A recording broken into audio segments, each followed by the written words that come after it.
name is Mark Levine, and I want to welcome all of you to a very special day for both Idaho State University, Bengal Solutions, and the College of Business. And I want to welcome our special guests, members of the media, to today's presentation. President Vallis is unable to be with us today, and he sent his regrets, but I also want to thank him and my boss, Vice President for University Advancement, Dr. Ken Tingey. Back in August, when I first proposed that we take a look at doing an economic impact study, everybody agreed that it was time. But unfortunately, as all of you know, with budget resources the way they are, there weren't the resources, at least in our budget, to make that possible. But thanks to Ken, President Vallis, and Jim Fletcher, the resources were found, and we were able to engage Bengal Solutions to put together what you're going to find, I think, a landmark study.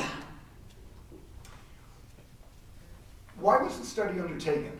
Well, it's been at least 12 years, as far as we can tell, that the last economic study or last economic overview was conducted by the university.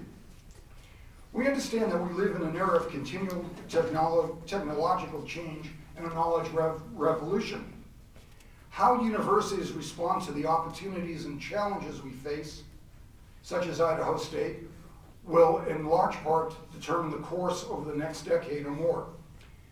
Society requires that we become even more of a critical resource for creating economic prosperity in our communities. We know and knew starting out that ISU plays an integral role in the educational, business, social environments that comprise Pocatello, Chubbuck, Vanna County, Southeast Idaho, indeed the entire state. What we didn't know was how wide and how deep that footprint might be.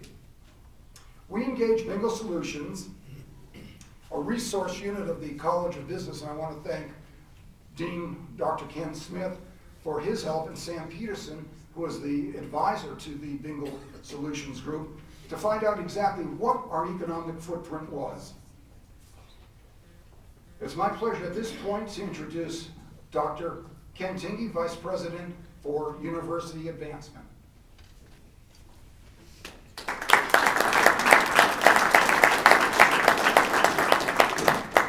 would have to be Ralph Cottle who starts an applause for me, so thank you.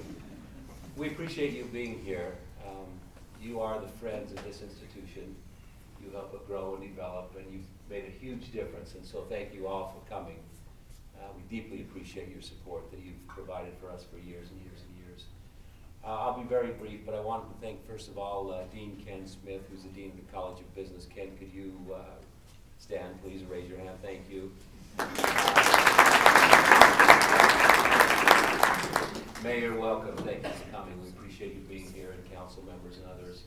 Sam Peterson, who is over at Bengal Solutions. Where are you, Sam? Thank you for your work. Kevin McMurtry and Corey Howerton, the two who authored this study. As Mark mentioned, probably 12, 13 years ago, Paul Zellis, who was in the College of Business at the time, did the last economic study on the impact that Idaho State University has in the country, in the state, and around the world.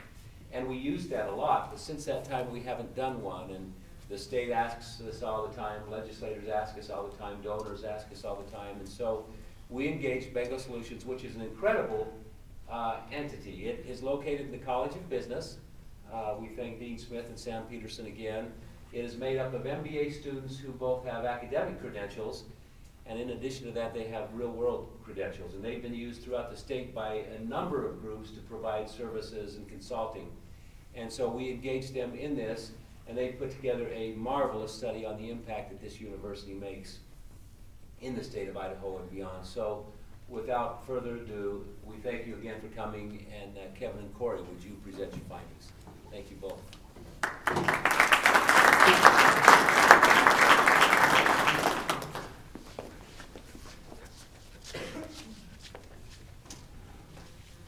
Good morning, everybody. It's great to be with you today.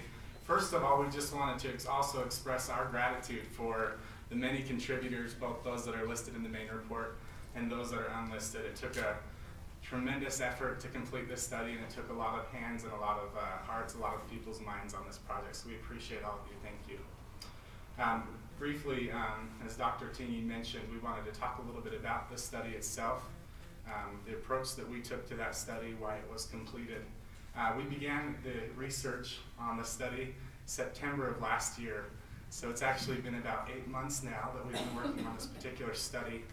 The first few months, we actually did a lot of legwork, groundwork, in just doing research on basic economic impact studies from other universities. In fact, there are hundreds of universities across the nation that have these economic impact studies completed for them on an annual basis. So we're excited to be a part of that effort. Really quickly, the information that we really heavily relied on was the financial statements from Idaho State University in fiscal year 2010. And also, it was really important for us to kind of narrow down the scope of our work, and there were 4 studies of other universities that were really helpful for us. That of University of Idaho, Boise State University, Stanford University, and Eastern Connecticut State University. They were all very helpful in us designing this particular study. We're grateful for those studies as well. Given a quick overview of what we decided to include in the study, you can see that we broke it down into 3 distinct perspectives. The first being the business perspective, then we went with a student perspective and also a social perspective, each focusing in on what ISU has for impacts in each category. I think it's fair to mention at this point that we had a few critical goals in mind when we put the study together that we always fell back on when we were making decisions. Those 2 things are that we were transparent and conservative. In our studies of a lot of these economic impacts studies throughout the country, we noticed that many of them were less than forthright in their information, and we didn't feel that was fair. We wanted to be extremely forthright in all the information that we use, transparent. You'll see in the main report that you can follow all of the equations, all of the calculations that were done to reach these critical numbers. So we feel that the approach was conservative and fair, and we'll go ahead and start presenting some of these findings. Absolutely. The first one we're actually going to talk about is listed up here. I can see it right here. Is the business perspective. It's located there in the middle. I think as an institution of higher education, and just for most businesses today throughout the world, they want to show to society the impact that they have in an investment perspective. And so that's why this business perspective was created. A few of the key things that we wanted to talk about in the business perspective were, first of all, you see some large numbers up there. One of them represents the particular spending effect. And let me talk a little bit about that spending effect. There were several categories that we used to calculate the spending effect number. As you can see, $311.9 million is the impact that ISU has in both an indirect and induced spending effect. The areas that were considered for the spending effect were, first of all, payroll. Secondly, services and supplies. Third, student expenditures. Fourth, visitor expenditures. Fifth, capital expenditures. And the 6th category is where we took a spending multiplier and we used that to calculate an overall economic impact. So for that, once again, the number $311.9 million is the direct spending effect that ISU has not only here in the region but in this state as well. Secondly, the other big number that you have up there, probably the biggest number that you'll see in our study, is the $873.8 million. That is actually the productivity effect, and I'll explain how that was calculated. First of all, in the state of Idaho, there are alumni that live in every county, 44 counties of Idaho, and currently there are 41,964 alumni of Idaho State University within Idaho. We took that number and we were able to take statistics that were given by the Idaho Department of Labor, and where they actually take each of the categories of degree level, so associate's degree, bachelor's degree, master's degree, doctoral degree, and they actually give a particular hourly wage for each of those categories. Now we took that number by a typical work year and then did the difference between the bachelor's degree level and the high school degree level. That difference of $20,283 was multiplied by the amount of alumni living within the state, 41,964. The total effect is $873,816,372. That's a huge number. And I guess this is a great day for Idaho State University to recognize, and for all throughout the university or through the state of Idaho to recognize what an impact Idaho State has, especially in the economy here. It's great to know that this institution of higher education is committed to students, and in providing so, they actually expand the economic base here in Idaho, and it's a pretty exciting number to talk about. Third, actually, the next part we're going to talk about is the student perspectives. We'll turn it to Corey. Okay, moving on to the student perspective here. The way we went about this is we used averages. It was impossible to, with the scope of our study, to know each individual, so we based it upon averages. And for example, an average student at ISU spends $12,570 in addition to tuition. This is on room and board and food and supplies, books, etc. What we did to find the student expenditures is we multiplied that by the number of full-time students. We allocated half of that number for each part-time student as well. So that's how we came with the $135.7 million of student expenditures that's induced by students that attend Idaho State University. An interesting aspect of that is that $17.4 million of that is from non-resident students. That includes foreign students as well as students from other states. Idaho State University is represented by students from 48 of the 50 states. So that's, once again, it's a huge number that would not exist in primarily southeastern Idaho if Idaho State University did not exist. We also wanted to look at the student investment in an education. We all know that an education is quite an investment of time and money, and it's only becoming more expensive. So what we looked at is the total investment of a 4-year degree at Idaho State University, and we also included the opportunity cost of foregone wages if you would have worked those 4 years rather than becoming a student. We found that the full student investment of a typical student is $178,000 over those 4 years. That does include over $100,000 of foregone wages of having become a full-time student. Using the calculations that Kevin introduced of the benefit above a high school education, we determined that this computes to a 14.65% annual return on investment for a typical student. And also a student will be able to pay back that entire investment in only 7.59 years. So what this shows is that while getting an education is increasingly more expensive and there's substantial opportunity cost, that it's still extremely valuable. I believe that you'll see in the report that a typical student or a typical worker with a bachelor's degree makes 68% more than a typical worker with only a high school education. So we thought that was very critical in studying the student investment perspective there. And I'm going to go ahead and move on to the last perspective here, which is the social perspective. This was a really difficult part of our study, to be able to quantify some of these social aspects, the non-monetary benefits of having an institution of higher education here in southeastern Idaho. I'd like to mention that we really relied upon a book by education economist Walter W. McMahon. This book's called Higher Learning, Greater Good. He was, in his work, he was able to help us determine some of these averages of the social benefits of a typical four-year university. It was beyond our capabilities to be able to determine this specifically for Idaho State University. So it's critical to notice that the $27,000 of social benefits is the average of a typical four-year institution.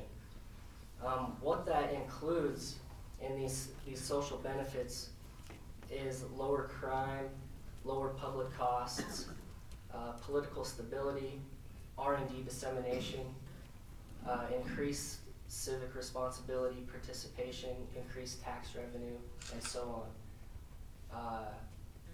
Dr. McMahon did a great job in quantifying these benefits. Anybody who would like to look more into that can see the main report and also the book that Walter W. McMahon wrote.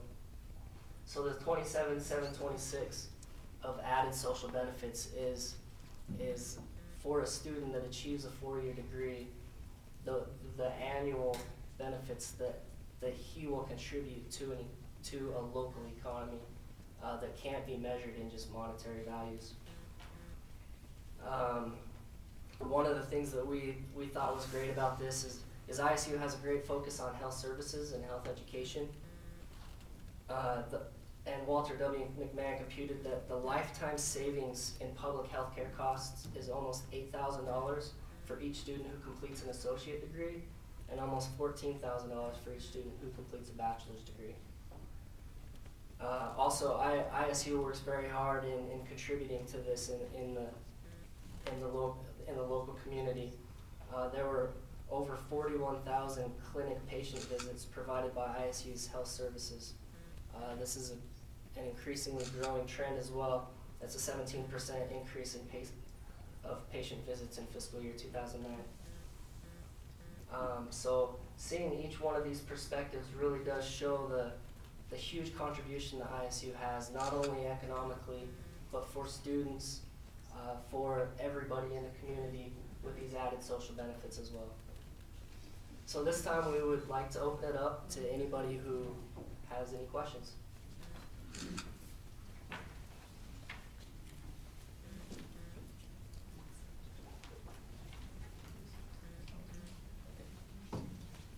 Obviously, you put a lot of work into this study and have a lot of really great information. How else are you going to utilize this information going forward from here? That's a great question. I think that would be best directed to probably Vice President Tingey, to the administration. I think that once again, just recognizing our part in this study, we were excited to engage with Idaho State University as a part of the College of Business, and we're going to, from the part of Bengal Solutions, we're involved with helping local companies in the area that are focused on economic growth. And to that effort, we hope that those companies that are in the area that are looking to quantify their impact in local society here in southeastern Idaho would also engage us as well. We're happy to work with them. Any question back here? I was actually going to make a comment to just tell you well done on the methodology and the information that you guys gathered. Thank you. Thank you. Thank you.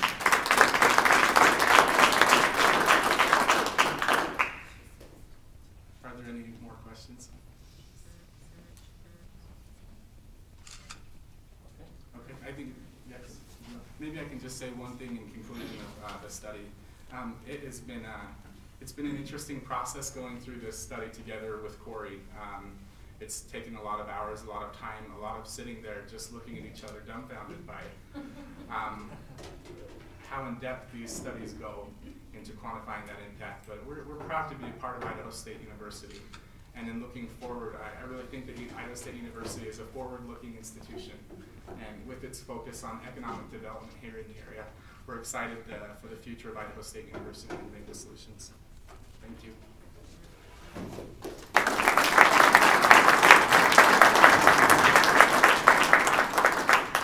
Thank you, Corey and Kevin. It was a pleasure working with you guys. They mentioned one of the studies they looked at was Eastern Connecticut State University, and the reason they looked at that was because a while back I was part of that study, and we thought we had a really good study, and at the time we did. But what you guys produced for us, head and shoulders in terms of not only the presentation, but the length and depth of the findings. Before we conclude, I'd like to ask Sam Peterson to say a few words, not only about these two unbelievably outstanding students, but also a little bit about Bengal Solutions. Just as Bengal Solutions provided this seminal information for us, there's a lot of community projects that they can be involved in and are involved in. So Sam, if you'd spend just a minute or two talking about Bengal Solutions. And then when he's finished, I invite you. We were up late last night baking. I invite you to participate in some refreshments. Well, this is unexpected. I don't have a speech or anything, so that's good for you guys. First of all, I'd like to thank Mark Levine and Ken Ting and all those that allowed us to do this. What you'll see out of our students, our MBA students, Bengal Solutions is MBA run. Our average age for MBA students is around 31, with average work experience. Postgraduate is about 7 years. So what you got here is a great resource at Idaho State. And what we've done in the last 3 years is really oriented our mission as a college towards helping Eastern Idaho out in Idaho. And the way we've done that is we've turned these MBA students who are incredible. And I say that because I was a former MBA student, and I think I'm pretty incredible myself. No, they truly are. Yeah, so Nancy's laughing back there. I don't think it's that funny. So. They truly are incredible. They have this incredible talent, knowledge base, work experience. And for so long they've gone under-tapped in the sense that we've gone through the curriculum of our MBA program and taught them the things they need to do. But now they're applying it and working with that. I'd like to encourage anybody that needs help with anything on any project they may have, that they can come to me and I go out and visit with you and sit down and tell you what we can and can't do. This semester we've done, we're about 14 projects in this area that we do, and every semester we're about that number. We include this semester and about 45 MBA students involved. Each of them, these students back here, if you'll take a look, everybody in those gray shirts, those are all our Bengal Solutions folks. Those students we provide scholarships to.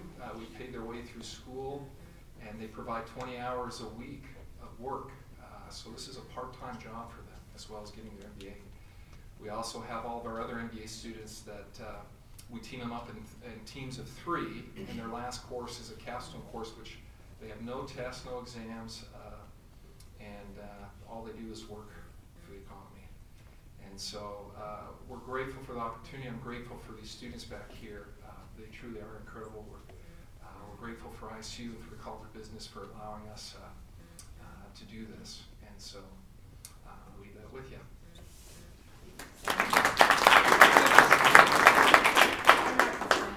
Sam is incredible too, but I just wanted to, I am the tech-based economic development manager at the Idaho National Lab, and we've been a partner with Idaho State for numerous years, and there's just not enough I can say about the outstanding students and the type of work that they produce. We also have an MBA student that's working with me right now in supporting the tech deployment. And plus, we also, because of our economic development efforts, we've sponsored MBA students through banning development over the years. And I just would really encourage everybody to really tap into this wonderful resource, because it would be great to hire these outstanding students and keep them within Idaho too. And there's Steve and Jason over there. They might want to say something too. I don't know. I agree with everything Nancy said. That's good to have your director tell you that, right? Anyway, just thank you so much, Sam, because we really appreciate our great partnership with you and Ken and the rest of the Idaho State team. And if there was any way I could hire my MBA student and keep him here, we would. But somehow the grandparents are pulling him back east, which is unfortunate. So. Any questions about Bengal Solutions before I sit down? Okay, thank you.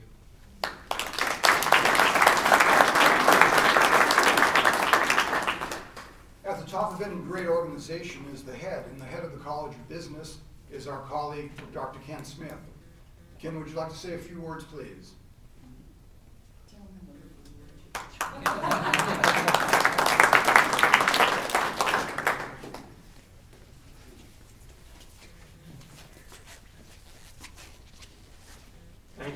I'd like to say that I'm wonderful as well, except it would be a lie.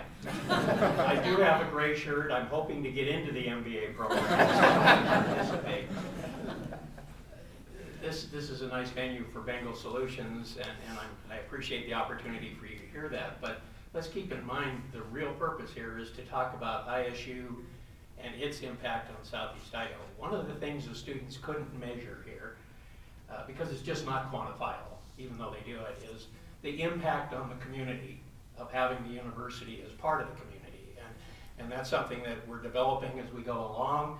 I think it's important for us to note that we are all part of not just Southeast Idaho, we're all part of Idaho, we're all part of this Northwest area. Whatever we can do as a university to promote that certainly benefits all of us. The numbers are impressive. I think it's important. I know as I'm sitting there, I'm saying, yeah, anyone can make up numbers. And of course, they say it's conservative. It's important for you who are looking at it to look at the underlying numbers, the methodology that they went through, which is the important thing.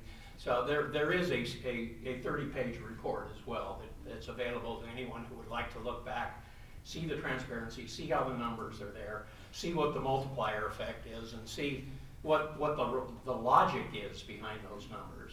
Because I think that's what's important for all of us to see, that ISU is a good citizen of Idaho, we're a good citizen of this neighborhood, and we hope to improve that as we're going along.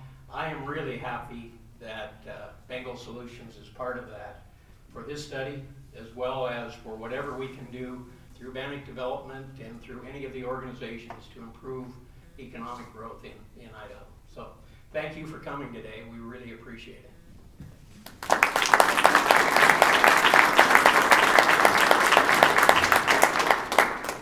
Thank you all. Refreshment time.